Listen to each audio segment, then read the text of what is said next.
श्री गोपाल प्रभू महाराज की जय।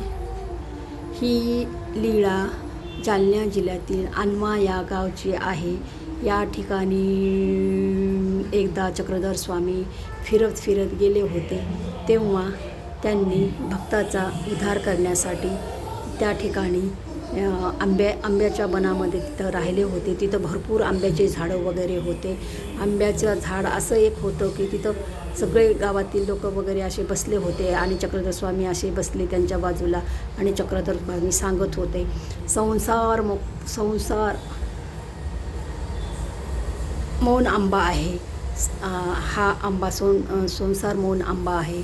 जसं माणसाला देवाचं करायचं म्हणलं तर कसं अवघड जातं, तसंच तिथं एक झाड होतं आंब्याचं, पूर्ण लकाटून गेलेलं होतं। पिवळं चरत उन्हाळ्याच्या दिवसात आंबा येतो, कसं तर कोण्याही झाडाला पान राहत नाही, फूल राहत नाही, काही नाही, पण एक हा आंबा कसा उन्हाळ्याच्या दिवसात येतो आणि पिकलेला आंबा खाल्ल्याच्या नंतर माणसाचं जसं समाधान होतं, पोट भरतं, तसं हा संसार मौन आंबा आहे। आंब्याचं झाड आहे आणि त्या झाडावर की नाही कोणीसुद्धा जात नसतं, का तर पक्षी जात नसतात, माणसं तोडत नसतात, काही ना, आणि ते लखाटून गेलेलं झाड असतं।